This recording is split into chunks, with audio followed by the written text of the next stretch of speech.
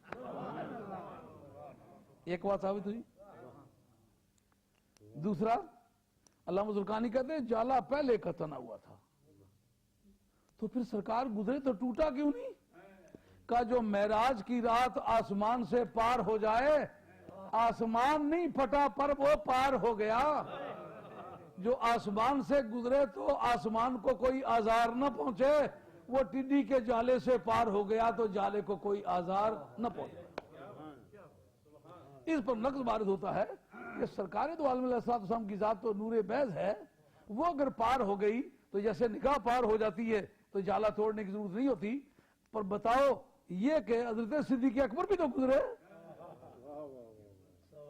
جمال ہم نشی در من اثر کرد، جمال ہم نشی در من اثر کرد، ولینا من ہم خاکم کے ہستم۔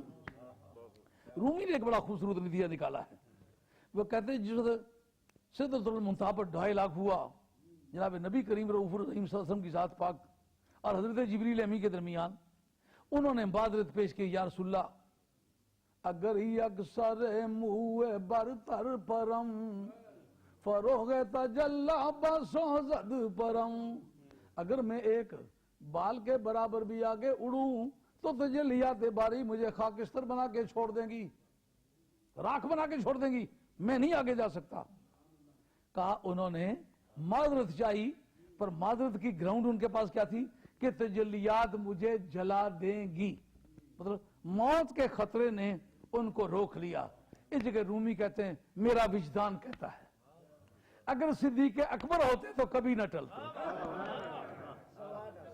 کہتے وہ آپ کا وجدان آپ نے کہاں سے لیا ہے؟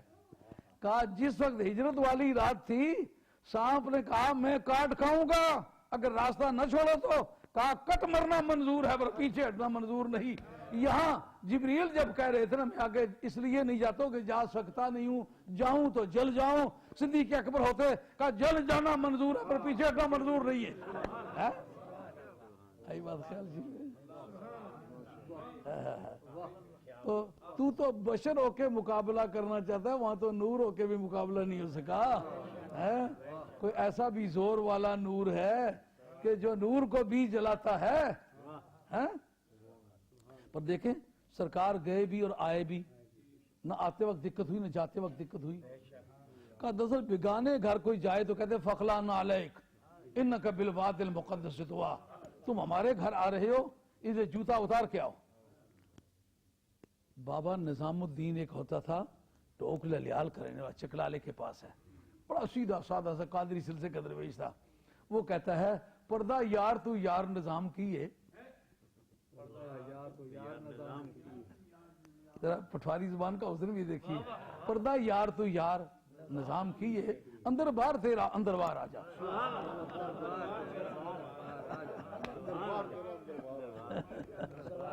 پردہ یار تو یار نظام کی ہے، بڑی خوبصورت بات ہے، جاننے کے بعد اس کی قیمت سمجھ میں آتی ہے۔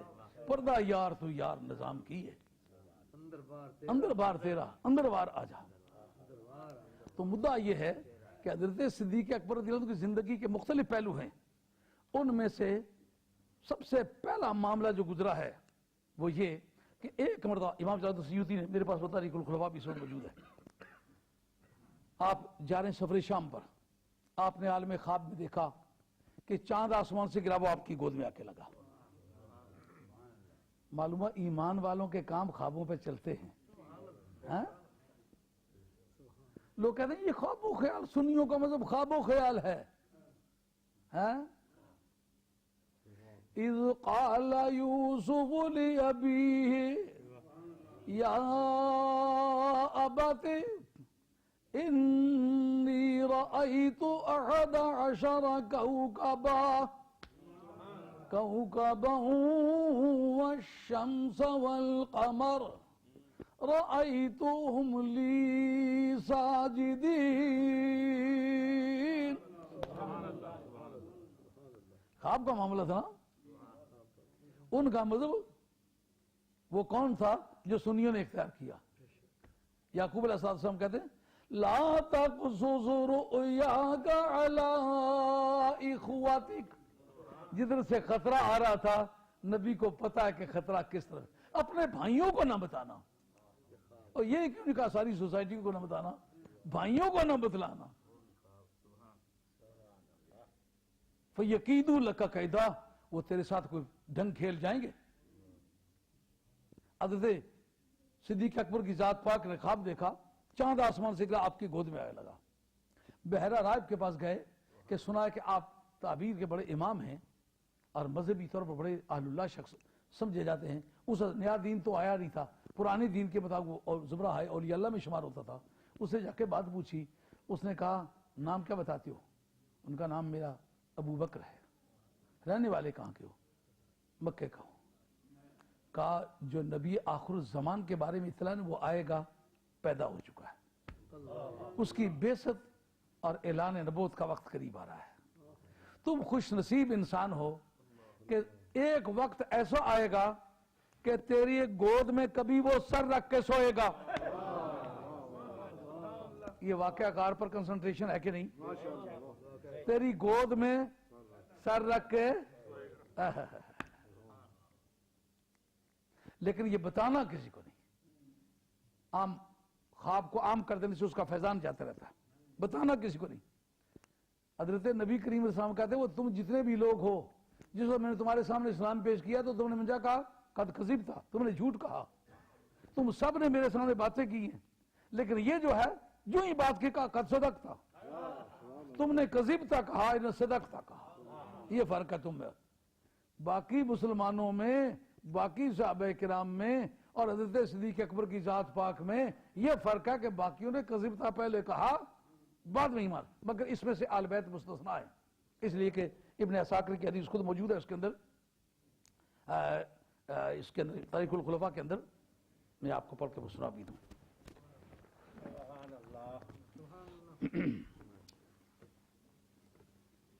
سبق درود سے پڑھیے. الصلاۃ والسلام علیک یا سیدی یا رسول اللہ علیہ وسلم یا علیہ. لیجئے, اس میں ابن عساکر کی حدیث ہے. اخرج ابن عساکر بسند جید عن محمد بن سعد بن ابی وقاص انه قال لابيه سعد اكان ابو بکر الصدیق رضی اللہ عنہ اولکم اسلاما؟ قال لا ولكنه اسلم قبله اكثر من خمسة ولكن كان خيرا اسلاما ولكن خيرنا اسلاما. یہ میرے پاس کتاب ہے, اس کا صفحہ نمبر 34 ہے, تاریخ الخلفاء ہے, امام جلال السیوطی کی, یہ سامنے لکھا ہوا ہے. ابن عساکر کی روایت ہے, جو بھی دیکھنا چاہے فوٹو سٹیٹ کرنا چاہے کرا لیں. اور یہ کہنا اس لیے اور بھی زیادہ برجستہ ہے کہ حضرت امام جلال السیوطی صدیق اکبر رضی اللہ عنہ کی اولاد میں سے. ہاں, تاریخ الخلفاء ہے, صفحہ 34 ہے. حوالہ جو ہے یہ ابن عساکر کا ہے, اور اس کے راوی حضرت سعد بن وقاص ہے, اور امام جلال السیوطی خود اس کے لکھنے والے ہیں. وہ کہتے ہیں کہ انہوں نے اپنے ابا جی سعد سے کہا, یعنی ان کے بیٹے کی روایت ہے کہ اکان ابو بکر صدیق رضی اللہ عنہ اولکم اسلاما, کیا صدیق اکبر تم سب میں پہلے مسلمان تھے؟ قال لا, ان کا سب سے پہلے مسلمان نہیں تھے. ولکنہ اسلم قبلہ اکثر من خمسۃ, لیکن اس سے پہلے 5 مسلمان ہو چکے ہوئے تھے. ولیکن کان خیرنا اسلاما, لیکن اسلام کے نقطہ نگاہ سے ہم سے سب سے اچھے اسلام والا تھا. اس کے بارے میں آگے چل کر قال ابن کثیر جو ہے یہ اماد الدین ابن کثیر ہے, جس کی تفسیر ابن کثیر ہے. اس کا سن وفات 775 ہے. یہ شاگرد ہے ابن تیمیہ کا, دوسرا داماد بھی ہے, داماد ہونے کے ناطے کا بھی بڑا لحاظ کرتا ہے. یہ کہتا ہے والظاہر ان آل بیتہ صلی اللہ علیہ وسلم آمنوا قبل کل احد, یہ بات بالکل ظاہر ہے کہ باقی اہل بیت کے جو لوگ تھے گھر والے, وہ باقی لوگوں سے پہلے مسلمان ہوئے. وہ کون سے 5 شخص تھے جو پہلے مسلمان ہوئے؟ اسی سے صفحہ 34 تاریخ الخلفاء, حضرت سعد بن وقاص اس کے راوی. اور ابن کثیر کہتا ہے 5 جو پہلے مسلمان ہوئے تھے وہ زوجتہ خدیجہ, آپ کی اہلیہ حضرت خدیجہ کبریٰ تھی. وہ مولا زید اور زید بن ثابت, حضرت زید بن حارثہ جو آپ کے غلام تھے جو حضرت خدیجہ نے ان کو ہبتاً پیش کیے تھے، وزوجت زید بن ام ایمن، اور حضرت زید بن حارثہ کی اہلیہ ام ایمن جو تھی یہ چوتھی مسلمان تھی، اور وہ علی اور حضرت علی مرتضیٰ۔ ترتیب وار یہ جو لکھا ہے اس نے یہ ترتیب نہیں ہے، پہلی مسلمان جناب خدیجہ الکبریٰ ہے، دوسرے علی مرتضیٰ ہے، تیسرے زید بن حارثہ ہیں، اور یہ آگے پانچویں کہتے ہیں وہ ورقہ بن نوفل جو ہے یہ پانچویں مسلمان تھے، یہ پہلے مسلمان ہو چکے تھے۔ تو یہ جو بات عام مشہور ہے کہ حضرت صدیق اکبر رضی اللہ عنہ پہلے مسلمان ہیں، اس کی تفسیر یہ ہے کہ حضرت امام ابو حنیفہ رضی اللہ عنہ کے بارے میں ہے کہ آپ نے فرمایا اول من اسلم من الرجال، ابو بکر جو ہیں وہ مردوں میں سب سے پہلے مسلمان ہیں، اور وہ علی اول من اسلم من الصبیان ہے، جو کم عمر لوگوں میں سے پہلے مسلمان وہ جناب علی مرتضیٰ ہیں، وہ خدیجہ اول من اسلمت من النساء، اور خدیجہ الکبریٰ جو ہیں وہ پہلی مسلمان ہیں عورتوں میں سے، وہ اول من ذکر حاضر الجمع الامام ابو حنیفہ، یعنی جھگڑے پڑتے تھے، یہ کہتا ہے وہ اول ہو، دوسرا کہتا ہے وہ اول ہو، ان کا یار سب کو اول کر دیتا ہوں مردوں میں اول ہیں حضرت صدیق اکبر کی ذات پاک، عورتوں میں اول ہے حضرت خدیجہ الکبریٰ، اور نوجوانوں میں بچوں میں حضرت علی مرتضیٰ، اور غلاموں میں زید بن حارثہ، اور غلاموں کے ازواج میں سے حضرت ام ایمن۔ تو اس نے انہوں نے تطبیق دی، یہ تاریخ الخلفاء کا حوالہ ہے۔ مطلب یہ حضرت نبی کریم علیہ الصلوۃ والسلام نے فرمایا کہ تم جتنے بھی ہو، جب میں نے تمہیں کلمہ پڑھنے کو کہا تو تم نے مجھے کہا تم جھوٹ کہتے ہو، اس کو اس سے جو ہی بات کی تو کہا سچ کہتے ہو، لیکن ایمان والا واقعہ کس طرح پیش آیا؟ حضرت نبی کریم علیہ الصلوۃ والسلام عرض کرتے ہیں بارگاہ خدا بندی میں کہ مولا کریم میں اب اسلام پیش کروں کسی پر، یہاں کا پیدائشی یتیم ہوں، باپ کی صورت تک سے آشنا نہیں ہوں، دادا بھی مجھے بہت چھوٹی عمر میں چھوڑ کے دنیا فانی سے رخصت ہو گیا، میری ماں بھی رخصت ہو گئی، دنیا میں یکا تنہا پایا گیا ہوں، اب میری بات مانے کا کہو، کب آبادی سے باہر نکلو، جو آدمی پہلے مل جائے نا اس سے بات کرو۔ ظاہری دیکھیں نقشہ کیسا ہے، لیکن اندرونی نقشہ وہ نبی پاک علیہ السلام کی اطلاع میں بھی ہے، صدیق اکبر کی اطلاع میں پہلے ملاقات ہو جاتی ہے اتفاقاً حضرت صدیق اکبر کے ساتھ، اب ظاہری تعبیر میں کہیں اتفاقاً، لیکن باطنی تعبیر کے مطابق کہیں کہ پروگرام کے مطابق، حضرت صدیق اکبر سے کہنے لگے یار اگر تم مجھے سچا سمجھو تو میں ایک بات کہوں، کہ سچا تو سمجھتا ہوں، کہ کبھی زندگی میں بچپن سے لے کر آج تک جھوٹ کہا ہے؟ کہ نہیں۔ کسی بندے کے مطلب کو میں نے جھوٹی بات کی؟ کہ نہیں۔ جو بندے کے مطلب جھوٹی بات نہ کرے رب کے بارے میں تو جھوٹی بات نہیں کرے گا۔ کہا یہ باتیں بالکل صحیح ہیں، مگر آپ یہ تمہید کیوں مانتے ہیں؟ مجھے سیدھے کیوں نہیں کہتے جو بات کہنا چاہتے ہیں؟ ان کا اللہ نے مجھے اپنا پیغمبر بنایا ہے، تو بتاؤ مانو کہ نہیں؟ مانو کہ نہیں مانو گے؟ ان کا پڑھاؤ کلمہ، جو ماننے کا طریقہ مجھے بتلاؤ۔ سرکار نے آگے کلمہ پڑھا، پیچھے انہوں نے پڑھ دیا، کلمہ پہلے پڑھ دیا، بعد میں کہتے ہیں اپنی دلیل نبوت بتائیں۔ کیا مطلب نکلا؟ ماننے والوں کا یہ مزاج ہے، ماننے کو پہلے مان لیتے ہیں، دلیل پیچھے مانگتے ہیں۔ بے ایمانوں کی عادت ہے، لاکھوں دلیلیں بھی پیش کر دو کہتے میں نہ مانوں۔ صدیق اکبر رضی اللہ عنہ کی شان پاک دیکھیے، جس وقت کلمہ پڑھ لیا پوچھتے ہیں آپ کی نبوت کی دلیل، دیکھیں ذرا سرکار جواب میں کیا کہتے ہیں۔ کہا میری نبوت کی سچائی کی دلیل تیرا وہ خواب ہے جو سفر شام پر تو نے جو جاتے دیکھا تھا۔ بندگان خاص علام الغیوب، بندگان خاص علام الغیوب، اخذروا ہم جواسی القلوب۔ جو اللہ کے خاص بندے ہوتے ہیں وہ غیبوں کے جاننے والے ہوتے ہیں، وہ دلوں کے جاسوس ہوتے ہیں، بات سنبھل کے کیا کرتے ہیں۔ انہوں نے خواب دیکھا سفر شام پر، اعلان نبوت سے قبل کی بات ہے، معلوم ہوا وہ خواب سرکار کے سامنے گزرا جا رہا تھا، اس لیے ان کے آپ نے فرمایا میری نبوت کی سچائی کی دلیل تیرا وہ خواب ہے جو سفر شام پر تو نے جاتے ہوئے دیکھا تھا. یہ زندگی کا حرف آغاز ہے. حضرت علامہ فخر الدین رازی رحمۃ اللہ تفسیر کبیر میں ام خسبتا ان اصحاب الکہف والرقیم کانوا من آیاتنا عجبا اس کے تحت لکھا ہے. کہتے جو حضرت صدیق اکبر رضی اللہ تعالیٰ عنہ کا آخری وقت آیا, حضرت حیدر قرار پاس ہے. کہتے ہیں میں پاس بیٹھا ہوا ہوں, دوستوں نے آپ سے سوال کیا آپ کو دفن کہاں کیا جائے؟ کہا ساری زندگی اپنی مرضی کا کوئی کام نہیں کیا, محبوباں دارازی نامہ لوڑن صدا بچارے. جس نے محبوب کی مرضی ہے مجھے کفن دے کے سرکار کی بارگاہ میں رکھ دینا اور کہنا ہذا رفیقو کا ضعیف الذی بات معک فی الغار. یا رسول اللہ یہ آپ کا بڈھا پرانا غلام آ گیا ہے جس نے غاروں میں مل کے آپ کے ساتھ راتیں گزاری تھی. وہ پرانی محبت کا ریفرنس کوٹ کرنا, پھر اگر کوئی جواب مل جائے تو اس کے مطابق عمل کر لینا, نہ جواب ملے تو پھر جہاں مسلمان چاہیں دفن کر دیں. کہ جو ہی جا کر یہ کلمہ بولا گیا, ایک طبقہ تو کہتا ہے جناب حیدر قرار نے خود کہا, اس سے سمجھیں کہ خاندان نبوت کے خلفائے راشدین سے تعلقات کیسے خوشگوار تھے, کہ ان کی ان فضائل کے راوی حضرت حیدر قرار ہیں. کہتے جب یہ جملہ بولا گیا سرکار دو عالم علیہ السلام کی قبر عطر سے آواز آئی, اوصل الحبیبا ما جنب الحبیب. حضرت صدیق اکبر رضی اللہ عنہ کو دعوت مل گئی کہ جلدی آؤ, لیکن صدیق اکبر کی لاش سرکار کے دروازے پر کھڑی پکار رہی ہے, جند مک دی مک دی مک گئی ہے, اجے مکیاں یار جدائیاں نہیں. جند مک دی مک گئی ہے, اجے مکیاں یار جدائیاں نہیں. ساری عمر اڈی کان وچ گزری پر چٹھیاں تیریاں آیاں نہیں. ساری عمر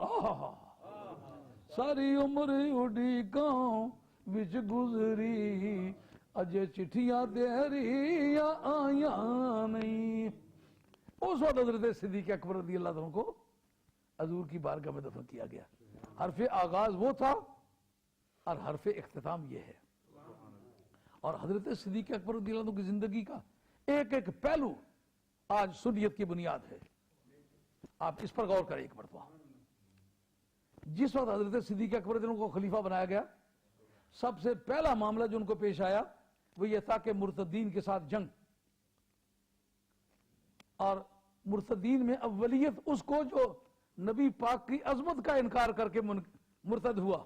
مرتدوں کی کئی قسمیں ہیں نا, ایک وہ ہے جو ضروریات دین میں اس چیز کا اس نے انکار کیا ہے جو نبی پاک علیہ السلام کی فضیلت سے تعلق رکھتی ہے. بات سمجھ آ رہی ہے نہیں آ رہی؟ آپ کی باقی جتنی جنگیں ہیں وہ ڈیفینسو قسم کی جنگیں ہیں, دفاعی جنگیں ہیں. یہ پہلی جنگ تھی جو اگریسو ٹائپ تھی. یہاں سے حملہ کر کے یمامہ گئے, اور میں وہاں گاڑی پر گیا ہوں, میرے رف اندازہ میرا غالباً 1300 میل کا سفر بنتا ہے. تو 1300 میل کی دوری پر مجاہدین کو تیار کر کے بھیجنا, اور کل اس آرمی کی سٹرینتھ جو تھی وہ 13,000 تھی, اور دشمن کی سٹرینتھ جو تھی وہ 40,000 تھی.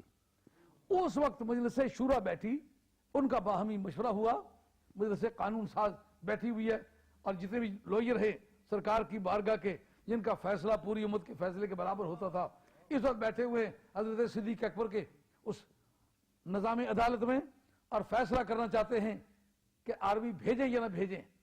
اس وقت کچھ لوگوں نے کہا حضرت اس وقت یہ فتنہ ارتداد جوبنوں پر ہے, اگر یہ ساری آرمی آپ بھیج دیں گے تو بعد میں تو مدینہ طیبہ تنہا رہ جائے گا, اس کا ڈیفنس کسی طرح ممکن نہیں ہوگا, تو یہاں عورتیں تنہا رہ جائیں گی, عورتوں کو لوٹ کے لے جائیں گے. حضرت صدیق اکبر کے غیرت کا ذرا جائزہ لیجیے. آپ فرماتے ہیں میں اس بات کو برداشت کر سکتا ہوں کہ مدینہ طیبہ کی عورتوں کی رانوں کا گوشت کتے کھا جائیں, اس کو کبھی قبول نہیں کر سکتا کہ نبی پاک کا منکر بھی اسی وقت جیے اور میں بھی اسی وقت. یہ اس کے لیے کوڈ ورڈ مقرر کرنا ہوگا, کیونکہ سارے ہی لمبے کرتوں والے, بات کو جاننا ہوگا جی, سارے ہی داڑھیوں والے, سارے ہی اذانیں کہنے والے, سارے ہی اقامتیں کہنے والے, سارے ہی نمازی, ہاں جی,